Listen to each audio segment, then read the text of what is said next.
ان کے روح سے اب میں وہ حدیث آپ کو دکھاؤں گا جس میں رسول پاک صلی اللہ علیہ وآلہ وسلم نے معاویہ کی لعنت کیا، اور آپ کو دکھائیں گے پھر انشاءاللہ جس کی لعنت کیا کرتے ہیں رسول صلی اللہ علیہ وآلہ وسلم وہ کافر ہوتا ہے، ٹھیک ہے نا، صحیح اسانید کے ساتھ متواتر احادیث، ایک دو نہیں بہت زیادہ احادیث آپ کو دکھائیں گے، اور کہ معاویہ کو رسول پاک صلی اللہ علیہ وسلم نے اس کو لعنت کیا، اس کے ابے کو لعنت کیا، اس کے بھائی کو لعنت کیا، اور یہ اسلام لانے کے بعد ان پہ لعنت کیا پیغمبر صلی اللہ علیہ وآلہ وسلم۔ یہ آپ کی خدمت میں پیش کرتے ہیں۔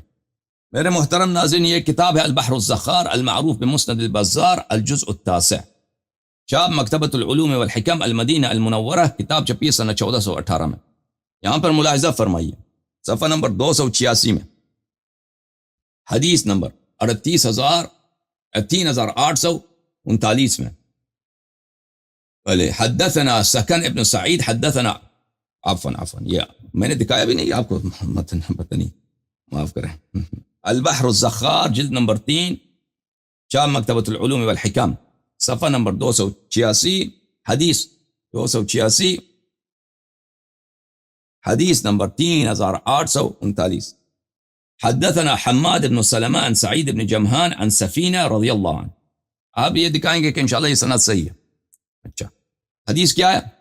ان النبی صلی اللہ علیہ وآلہ وسلم كان جالسا فمر رجل على بعیر وبین یدیہ قائد وخلفہ سائق۔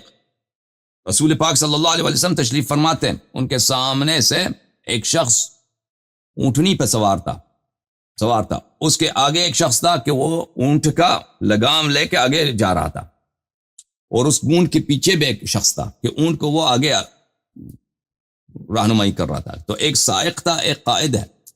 سائق ہے جو پیچھے سے سوق دیتا ہے، اونٹ کو آگے جانے کو کہتا ہے، ایک آگے ہے، اونٹ کے آگے ہے، وہ سائق وہ اونٹ کو کھینچ کے جا رہا ہے، اور اس اونٹ کے اوپر بھی ایک شخص بیٹھا ہے، تو 3 آدمی ہیں۔ تو یہ دیکھ کر رسول پاک صلی اللہ علیہ وآلہ وسلم نے فرمایا لعن اللہ القائد والسائق والراکب، خدا لعنت کرے قائد کو جو اونٹ کو کھینچ کے لے کے جا رہا ہے، والسائق جو اونٹ کو سوق دے رہا ہے، اس کو آگے جانے کو کہہ رہا ہے، یعنی اونٹ کے پیچھے جا رہا ہے، والراکب اور جو اونٹ پہ سوار ہے، ٹھیک ہے نا۔ اچھا اس کا معاویہ سے کیا تعلق؟ میرے محترم ناظرین، اس پہ ان لوگوں نے خیانت کی ہے، کیونکہ اس طرح حدیث نقل کرنا کہ رسول پاک صلی اللہ علیہ وسلم بیٹھے تھے، تشریف فرماتے، ایک شخص گزرے وہاں سے، اب وہ شخص کون ہے؟ اونٹ پہ کھڑا ہے، اونٹ پہ بیٹھا ہے، پیچھے ایک آدمی اونٹ سے آگے ہے، ان کو پیغمبر صلی اللہ علیہ وسلم نے لعنت کیا، ان کا نام بتاؤ، نام کاٹ دیا۔ اب نام ہم آپ کو بتائیں گے، ان کے اپنے کتب سے بتائیں گے۔ یہ حاشیہ نمبر 3 ہے میرے محترم ناظرین، حاشیہ نمبر 3، اوردہ الحیثمی فی مجمع الزوائد، حیثمی نے مجمع الزوائد میں اس حدیث کو نقل کیا، رواہ البزار، کہا رواہ بزار نے نقل کیا، رجالہ ثقات، اس کے سب رجال ثقہ ہیں، اس کے سب رجال ثقہ ہیں۔ وہ ملعون کون تھے میرے محترم ناظرین؟ وہ بھی دکھائیں گے، لیکن اس سے پہلے کہ ہم وہ بات آپ کو دکھائیں، مجمع الزوائد میں اس حدیث کی تصحیح کرتے ہیں، پھر چلتے ہیں صحیح سند کے ساتھ، نام بھی بتائیں گا۔ یہ کتاب ہے بغیۃ الرائد فی تحقیق مجمع الزوائد ومنبع الفوائد لابی بکر الحیثمی، متوفى سنہ 807، جزء اول، چاپ دار الفکر، سنہ 1414 ہجری میں چھپی ہے۔ یہاں پر صفحہ نمبر 308 میں حدیث نمبر 437 ہے، سفینہ سے روایت ہے، وہی حدیث کہ بزار نے روایت کیا، رجال ثقات لعن اللہ القائد والسائق والراکب، ٹھیک ہے نا۔ تو یہ حدیث سند کے لحاظ سے اس میں کوئی اشکال نہیں ہے، باقی صرف بات رہی کس کی؟ بات رہی یہ کون ہے جن کو پیغمبر خدا صلی اللہ علیہ وآلہ وسلم نے لعنت فرمایا ہے، وہ کون ہے؟ میرے محترم ناظرین، اس کو نام کے ساتھ، اسی حدیث کو صحیح سند کے ساتھ نام لے کر کہ اونٹ پہ بیٹا کون تھا، اونٹ کے آگے کون جا رہا تھا، اونٹ کے پیچھے کون آ رہا تھا، جن لوگوں کو رسول پاک صلی اللہ علیہ وآلہ وسلم نے لعنت کیا، اور جن کو رسول پاک صلی اللہ علیہ وآلہ وسلم لعنت کریں اس پہ اللہ کی بھی لعنت ہے، اور جس کو رسول پاک صلی اللہ علیہ وسلم نے لعنت کیا ہو اور مسلمان اس کو لعنت نہ کریں تو وہ مسلمان نہیں ہے، وہ کافر ہے، کیونکہ اللہ جب فرماتا ہے ان کنتم تحبون اللہ فاتبعونی یحببکم اللہ وَلَقَدْ كَانَ لَكُمْ فِي رَسُولِ اللَّهِ صلی اللہ علیہ وآلہ اسوۃ حسنہ قُلْ اطیعوا اللہ واطیعوا الرسول۔ جو رسول پاک صلی اللہ علیہ وسلم کی سنت پہ عمل نہیں کرتا وہ نہ صرف اہل سنت نہیں، مسلمان ہی نہیں ہے، اللہ کا دشمن ہے۔ قُلْ اطیعوا اللہ والرسول فإن تولوا فإن اللہ لا يحب الكافرین۔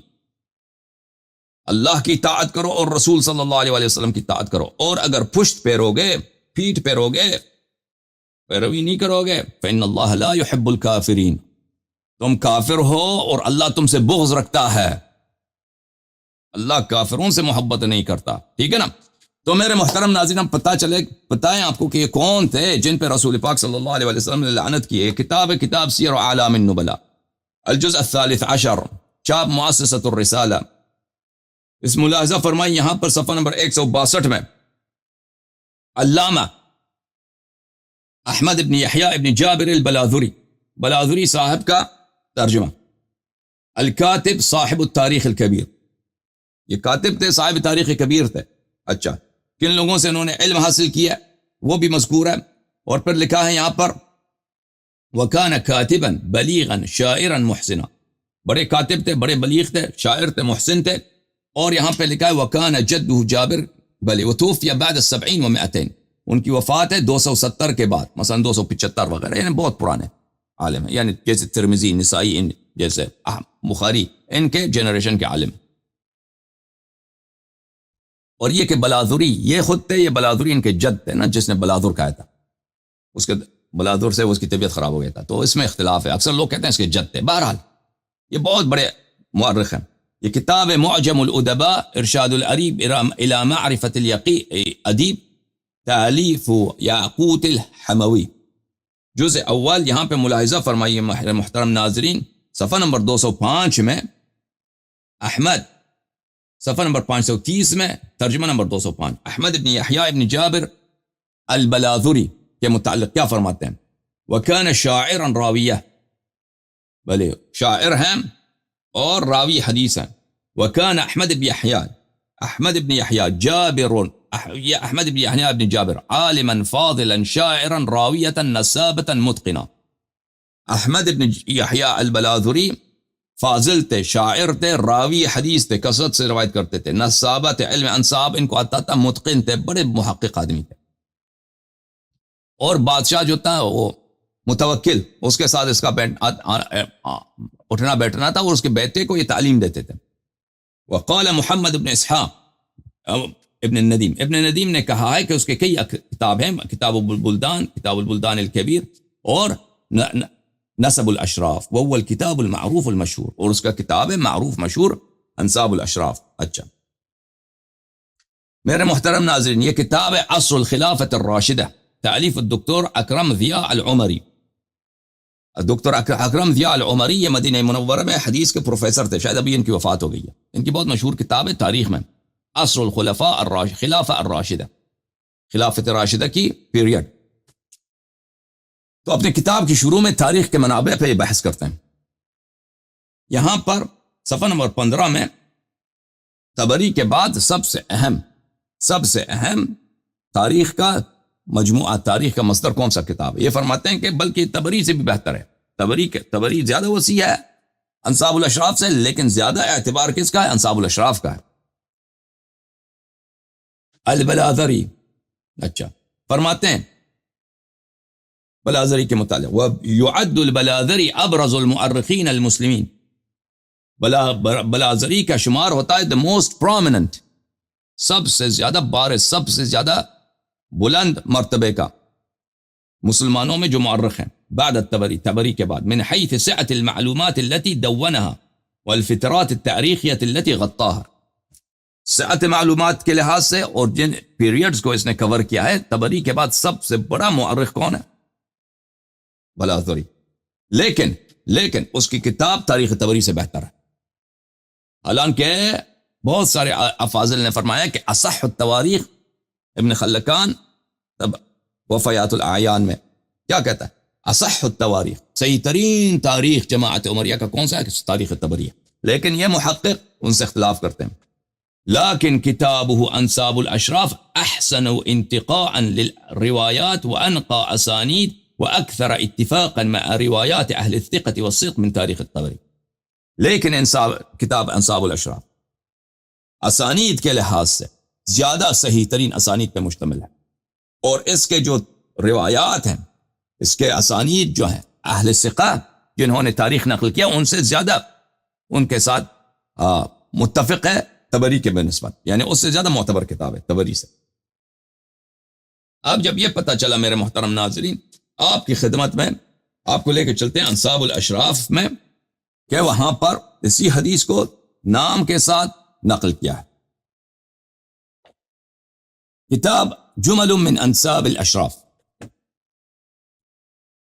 انساب الاشراف جزء نمبر 5، ٹھیک ہے، تالیف احمد ابن یحییٰ ابن جابر البلاذری، جزء 5، چاپ دار الفکر. یہ کتاب چھپی ہے کب؟ سنہ نہیں لکھا، طبعی اولا، فرسٹ پرنٹ ہے اس کا، بیروت لبنان.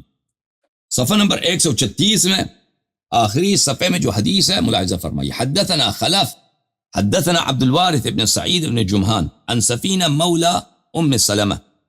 نہایت ہی مختصر سند، یعنی اس سند کو کہتے ہیں عالی السند، علو السند. عالی السند کس کو بولتے ہیں؟ کہ سند میں علو ہے، سند میں دنو ہے. سند میں علو اس کو بولتے ہیں کہ اس میں وسائط بہت کم ہو، 3 واسطوں کے ساتھ نقل کرتے ہیں. خلف عبد الوارث ابن سعید ابن جمحان سے، وہ سفینہ سے، سفینہ خود صحابی، اور یہ سب ثقہ. اور یہ وہی سند ہے جو بزار کے پاس تھا، لیکن بزار کیونکہ متاخر ہیں اس میں واسطے زیادہ ہیں، ٹھیک ہے نا. اور اس نے کہا تھا، حیثمی نے کہا تھا کہ یہ سند صحیح ہے. ہم بھی اس کی تصحیح کریں گے. ان النبی صلی اللہ علیہ وآلہ وسلم کان جالسا، سفینہ جو غلام تھا ام سلمہ رضی اللہ تعالی عنہا کا، انہوں نے کہا کہ نبی کریم صلی اللہ علیہ وآلہ وسلم جلوس فرماتے. فمر ابو سفیان علی بعیر، نام بتایا نا، فمر رجل علی بعیر، بزار نے نام کاٹ دیا، تملعون نے. یہاں پہ نام ہے بھائی، نام بتاؤ نا تاکہ ہم بھی لعنت کریں بھائی، نبی صلی اللہ علیہ وسلم کی سنت پہ چلیں. نام بتاؤ، ملعون کون ہے؟ ابو سفیان آیا، اونٹ پہ وہ بیٹھا تھا، اونٹ پہ سوار تھا.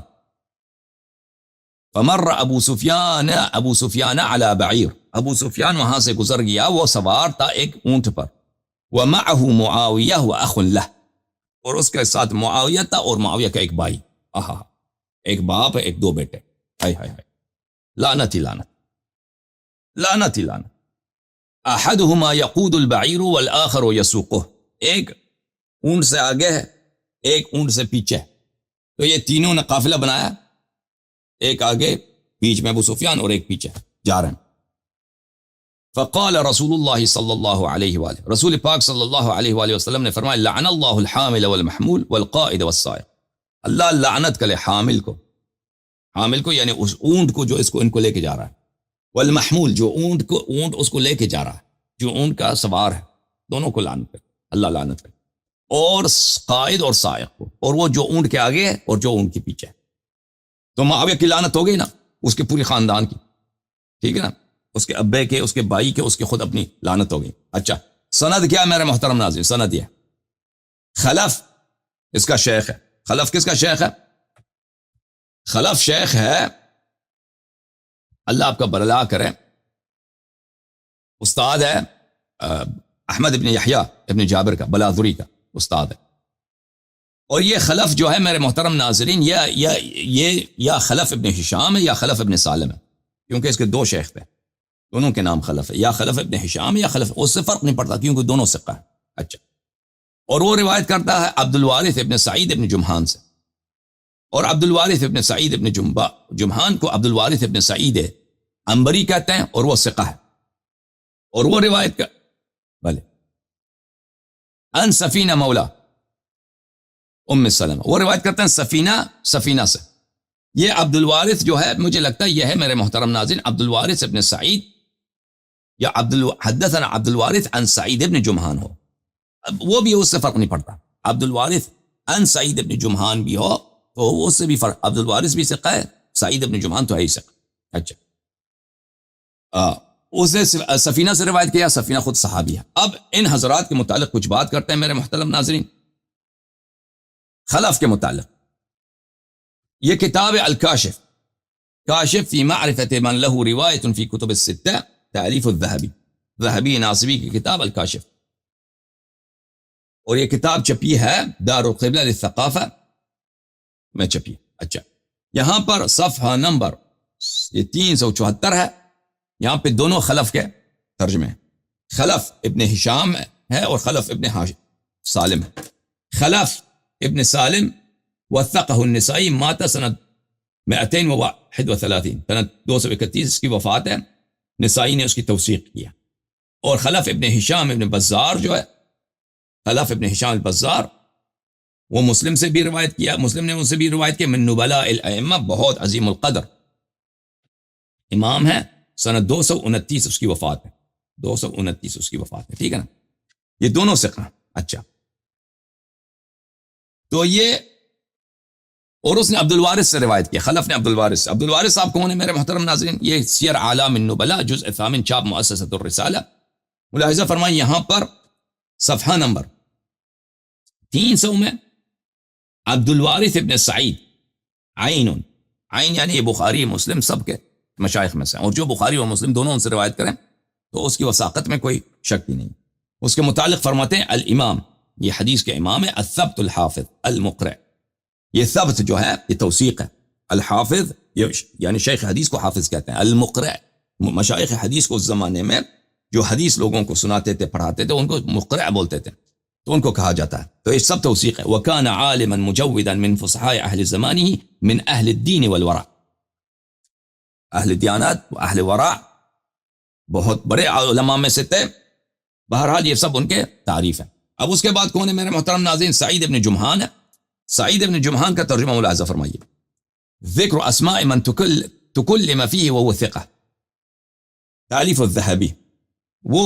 وہ مشائخ حدیث جن میں جرح ہے لیکن وہ ثقہ ہیں، ان کی جرح مطرود ہے، ان کی جرح مسموع نہیں ہے. اچھا، یہ کتاب چھپی ہے مکتبۃ المنار میں سنہ 1986 میں. یہاں پر مؤلف یعنی ذہبی صاحب اپنے مقدمے میں فرماتے ہیں کہ یہ اس کتاب کو میں نے لکھا ہے ان لوگوں کے متعلق جن کی حدیث ہمیشہ حجت ہوتی ہے، حسن کے مرتبے سے وہ کبھی پائن نہیں ہوتا، صحیح بھی ہو سکتا ہے، حسن کے مرتبے سے کبھی پائن نہیں ہوتا. اچھا، انہی حضرات میں کون ہے؟ صفحہ نمبر 85 میں سعید ابن جمحان. سعید ابن جمحان ہے، صاحب شعبہ، وثقہ ابن معین. ابن معین نے ان کی توثیق کی ہے. اچھا، دوسروں نے جرح کی ہوگی، جرح مسموع نہیں ہے، مقبول نہیں ہے. ٹھیک ہے نا، من تکلم فیہ وہو ثقہ، کیونکہ علم حدیث میں ایسے لوگ نہایت ہی کم ہیں جن کی جرح نہیں ہوئی ہے. جرح سب کی ہوئی ہے، جرح سب کی ہوئی ہے، لیکن ہر جرح مسموع نہیں ہے، مقبول نہیں ہے. اچھا، وہ اس نے کس سے روایت کیا تھا؟ اس نے سفینہ سے روایت کیا تھا. سفینہ کون ہے میرے محترم ناظرین؟ یہ رجال صحیح مسلم، تالیف ابن منجوی الاصبہانی، متوفى سنہ 428، چاپ دار المعرفہ بیروت. صحیح مسلم کے رجال کے متعلق یہاں پر صفحہ نمبر 295 میں سفینہ جو ام سلمہ رضی اللہ تعالی عنہ کا غلام ہے، لہو سفینہ مولا ام سلمہ، لہو صحبت من النبی صلی اللہ علیہ وآلہ وسلم. یہ سفینہ رجال مسلم میں سے بھی ہے، اور یہ ام سلمہ کا غلام بھی رہا ہے، اور یہ نبی کریم صلی اللہ علیہ وسلم کا صحابی بھی ہے. ٹھیک ہے نا، تو پھر وہ صحابہ ان کے نزدیک سب عدول ہے. تو پتہ یہ چلا کہ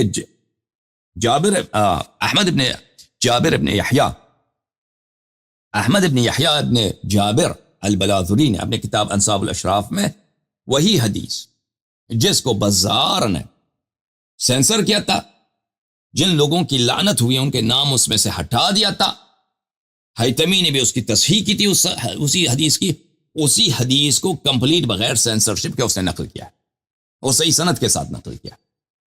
اور اس میں ملعون کون ہے؟ اس میں ملعون جی ہاں ان کے نانا جی ہیں، اس قوم کے نانا جی، وہ خال المومنین ہے، ان کا ماموں ہے، تو ماموں کا باپ تو ان کا نانا ہوا. اب پتہ نہیں وہ نانا ہے بھی کہ نہیں، کیونکہ معاویہ کے نسب میں تو اختلاف ہے.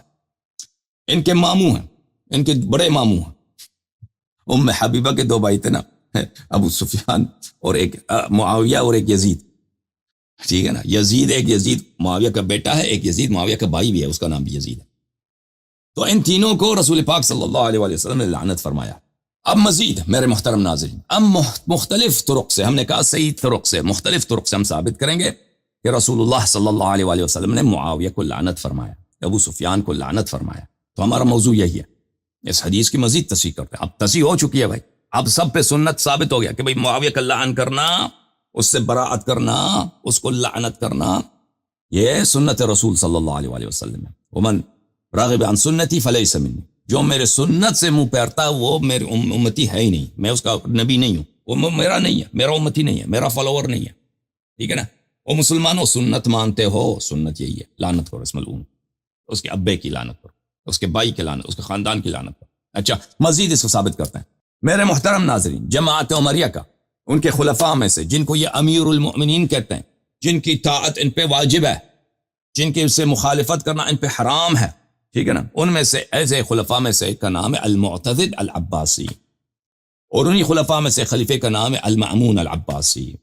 مأمون عباسی نے اپنے دربار میں اس نے ایک کتاب لکھا تھا، ایک کتابچہ لکھا تھا کہ اس میں اس نے معاویہ کے سارے کرتوت کا خلاصہ کر کے اور ابو سفیان کے کرتوت کا خلاصہ کر کے جمع کیا تھا، اور اس نے تہیہ کر رکھا تھا کہ پورے عالم اسلام میں ہر جگہ خطبہ دیا جائے گا تو یہی خط میرا پڑھا جائے، یہی کتابچہ میرا پڑھا جائے ہر خطبے میں، تاکہ سب لوگ معاویہ کو لعنت کریں ہر جمعے میں۔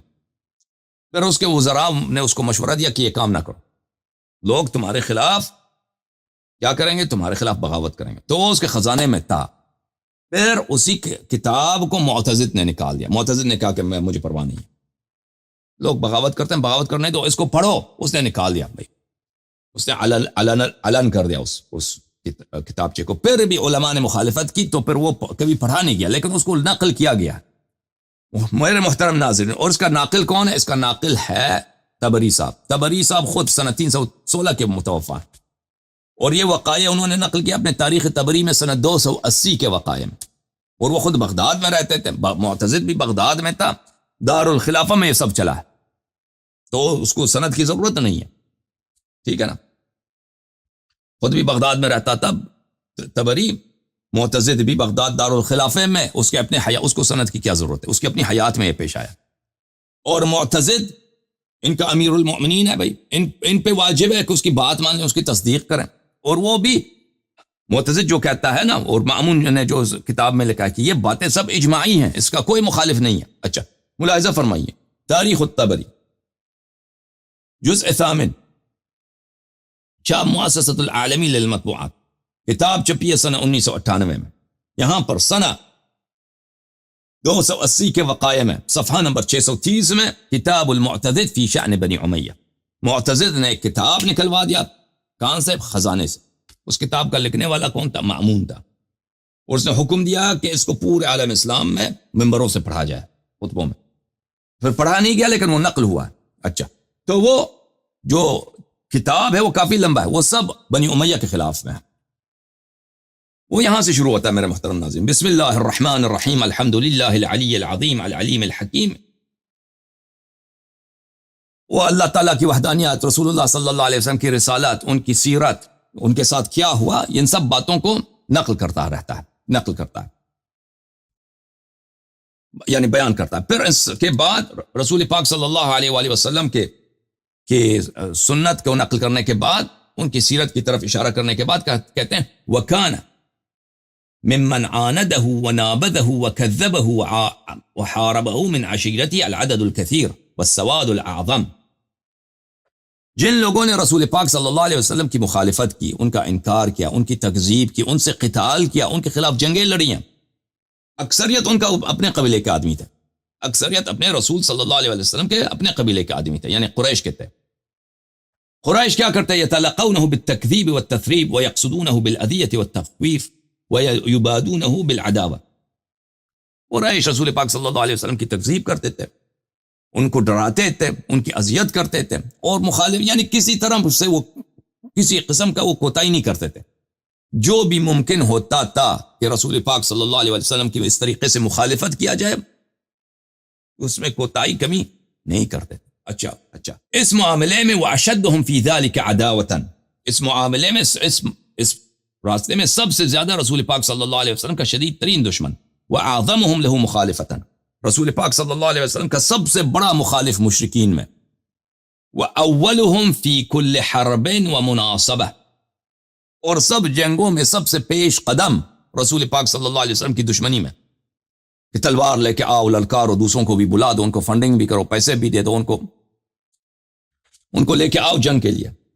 لا يرفع علی الاسلام رایت لا يرفع علی الاسلام رایت الا کان صاحبها وقائدها ورئیسها، رسول پاک صلی اللہ علیہ وسلم کے خلاف جتنی جنگیں ہوئی ہیں ان سب میں ان کا لیڈر، ان کا فنڈ دینے والا، اور ان کو ترغیب دینے والا، ان کے پیچھے جو سیاسی فکر تھا، وہ وہی شخص تھا. وہ کون ہے؟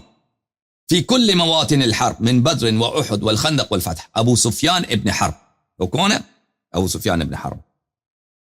ابو سفیان معاویہ کے ابا، اس قوم کے نانا جان.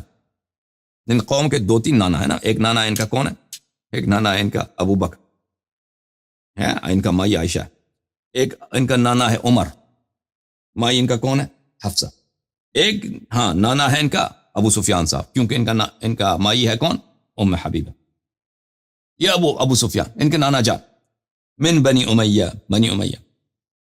بنی امیہ کون ہے؟ الملعونین فی کتاب اللہ ثم الملعونین علی لسان رسول اللہ صلی اللہ علیہ وآلہ فی عدت مواطن وعدت مواضع. بنی امیہ وہ قوم ہے جس کو رسول اللہ نے قرآن میں لعنت کیا، اور رسول اللہ صلی اللہ علیہ وآلہ وسلم نے کئی مقامات پہ لعنت کیا ہے. اچھا، پھر انہی مقامات کو گنتے وہ اگلے صفحے میں میرے محترم ناظرین، فَمِمَّا لَعَنَهُمُ اللَّهُ بِهِ عَلَى لِسَانِ نَبِيِّهِ صلی اللہ علیہ وَأَنزَلَ بِهِ کتابه قوله تعالى والشجرة الملعونة في القرآن ونخوفهم فما يزيدهم إلا طغيانا كبيرا. اسی موارد میں سے جس میں اللہ نے بنی امیہ کو لعنت کیا ہے سورہ مبارکہ اسراء میں ہے. سورہ مبارکہ اسراء میں آیہ نمبر 60 ہے کہ الشجرة الملعونة في القرآن. رسول پاک صلی اللہ علیہ وسلم نے خواب میں دیکھا کہ ان کے منبر پر بندر اوپر نیچے آتے ہیں، تو اس پہ اللہ تعالیٰ نے قرآن نازل کیا، شجرۃ الملعونہ، کہ ایک خاندان ہے کہ قرآن میں ملعون ہے. نخوفهم، ہم ان کو ڈراتے ہیں کہ بندہ بن جاؤ، انسان بن جاؤ، ہدایت پاؤ.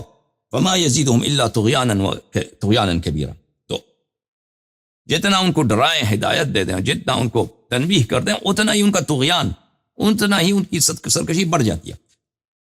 اور اس کی حدیث موجود ہے در منثور میں، اس کی حدیث موجود ہے کتاب جامع البیان میں، کئی ایک حدیث موجود ہیں کہ یہ آیہ بنی امیہ کے شان میں نازل ہوئی، ان کی مذمت میں. ولا اختلاف بین احد انه اراد بها بنی امیہ. اس میں کسی قسم کا اختلاف ہی نہیں ہے کہ اللہ تعالیٰ نے جو شجرہ ملعونہ، ملعون خاندان، شجرہ یعنی خاندان، ملعون خاندان قرآن میں قرار دے، وہ بنو امیہ ہے.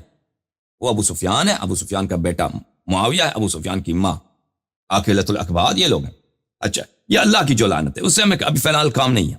ہمیں کام کیا ہے؟ اس سے کہ پیغمبر صلی اللہ علیہ وآلہ وسلم نے معاویہ کی لعنت کیا. وَمِنْهُ قول الرسول صلی اللہ علیہ السلام صلی اللہ علیہ وآلہ وسلم. اور انہی مقامات میں سے متعدد مقامات جن میں رسول اللہ صلی اللہ علیہ وآلہ وسلم نے ابو سفیان کو لعنت کیا تھا، وہ ہے کہ رسول پاک قد رآہ مقبلا علی حمار ومعاویۃ یقود به ویزید ابنہ یسوق به. کہ رسول پاک صلی اللہ علیہ وآلہ وسلم نے دیکھا کہ ابو سفیان گدے پہ سوار آ رہا ہے. یہاں پہ گدا ہے، دوسری روایات میں کیا ہے؟ اونٹ ہے. اس سے زیادہ فرق نہیں پڑتا، ہو سکتا ہے 2 دفعہ کیا ہو، 3 دفعہ کیا ہو، بہت دفعہ کیا ہو. ٹھیک ہے، کوئی ان میں کوئی تعارض تھوڑی ہے. ابو سفیان آ رہا ہے سوار بن کے، معاویہ آگے اس کو جا رہا ہے، اور معاویہ کا جو بھائی ہے ابو سفیان کا بیٹا یزید، یعنی یزید ابن معاویہ کا، کربلا والے یزید کا جو چچا ہے، وہ یزید، وہ پیچھے سے وہ جانور کے پیچھے سے آ رہا ہے. تو رسول پاک صلی اللہ علیہ وآلہ وسلم نے کہا لعن اللہ القائد والراکب والسائق، کہ اللہ تعالیٰ لعنت کرے قائد کو، راکب کو، سائق. ٹھیک ہے نا عزیزوں؟ ملاحظہ فرمائی تاریخ طبری جلد ہفتم، یہ ترجمہ ہے اردو زبان میں، چاپ نفیس اکیڈمی.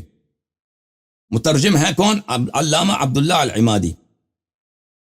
یہ کتاب چھپی ہے سنہ 2004 میں. ملاحظہ فرمائی یہاں پر صفحہ نمبر 193 میں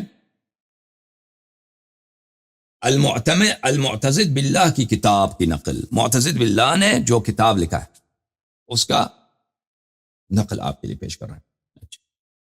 یہ کتاب یہ تو کافی لمبی ہے. صفحہ نمبر 195 میں جو فقرہ ہم نے آپ کے خدمت میں پیش کیا وہ آ رہا ہے. اس بارے میں سب سے زیادہ عداوت کرنے والا، سب سے بڑا آپ کا مخالف، اور ان میں سب سے پہلا ہر ایک جنگ اور ہر لڑائی میں کہ کوئی جھنڈا اسلام کے خلاف بلند نہ ہوتا تھا جو اس کے ہاتھ میں نہ ہوتا ہو. بدر و احد و خندق اور فتح مکہ کے ہر مقام جنگ میں جو اس جنگ کا رئیس و سردار ہوتا تھا وہ بنی امیہ کا ابو سفیان ابن حرب اور اس کے گروہ تھے، جن پر کتاب اللہ میں لعنت کی گئی جن پر مختلف مقامات اور مواضع میں رسول اللہ صلی اللہ علیہ وآلہ وسلم کی زبان مبارک سے لعنت کی گئی ہے. ٹھیک ہے نا. پھر اس کے بعد اگلے صفحے میں میرے محترم ناظرین ملاحظہ فرمائیے، وَالشَّجَرَةُ الْمَلْعُونَةُ فِي الْقُرْآنِ، ان آیات میں سے جن میں اللہ نے اپنے رسول صلی اللہ علیہ وسلم کی زبان سے ان پر لعنت کی اور اس کے متعلق قرآن نازل کیا، یہ ہے. اور وہ درخت جس پر قرآن میں لعنت کی گئی ہے. شجرہ سے کیا مراد ہے؟ خاندان ہے، یہ درخت نہیں ہے. شجرہ خاندان کو بھی کہا جاتا ہے. یا علی انا وانت من شجرۃ واحدہ وسائر الناس من شجر شتیٰ. اور ہم انہیں ڈراتے ہیں مگر ان میں سوائے زبردست سرکشی کے اور کچھ نہیں بڑھتا. کسی کے درمیان اختلاف نہیں کہ اس سے اللہ کی مراد بنی امیہ ہے. انہی میں سے رسول پاک صلی اللہ علیہ وسلم کا اس حالت کے متعلق ارشاد ہے کہ جب وہ ایک گدے پر سوار آ رہا تھا، معاویہ اسے کھینچ رہا تھا، اس کا بیٹا یزید اسے ہنکا رہا تھا کہ کھینچنے والے اور سوار ہانکنے والے پر خدا کی لعنت، اور سوار اور ہانکنے والے پر خدا کی لعنت. ٹھیک ہے نا. لعن اللہ القائد والسائق والراکب. اس کے علاوہ میرے محترم ناظرین میں ایک دو اشارے کروں جو مزید احادیث آ رہے ہیں، ان میں سے بھی اسی کتاب میں ہے، ابھی ان کا پیش کر دوں جو بعد میں پھر دوبارہ اردو ترجمے کے پاس تاریخ طبری کی طرف نہیں آئیں گے. پھر من جملہ انہی مقامات میں سے کہ رسول صلی اللہ علیہ وسلم نے ان پر لعنت کیا. تو انہوں نے فرمایا اس پہاڑی راستے سے میری امت میں ایک ایسا شخص نکلے گا جس کا حشر میرے دین کے خلاف ہوگا. یہ معاویہ نکلا. من جملہ ان سے یہ ہے کہ رسول اللہ صلی اللہ علیہ وسلم نے فرمایا جب تم لوگ معاویہ کو میری منبر پہ دیکھنا تو اسے قتل کر دینا. من جملہ ان کے وہ حدیث مرفوع مشہور ہے کہ آپ صلی اللہ علیہ وآلہ وسلم نے فرمایا معاویہ آگ کے ایک صندوق میں ہے جو اس کے سب سے نیچے کے درجے میں ہے، جو یا حنان یا منان کی صدا لگاتا ہے کہ یا اللہ اس وقت مجھ پر رحم کر، حالانکہ اس کے قبل میں نے نافرمانی کی تھی اور میں مفسدین میں سے تھا. اچھا، تو یہ آپ نے دیکھا میرے محترم ناظرین، اس کی صحت ہم نے ثابت کر دی.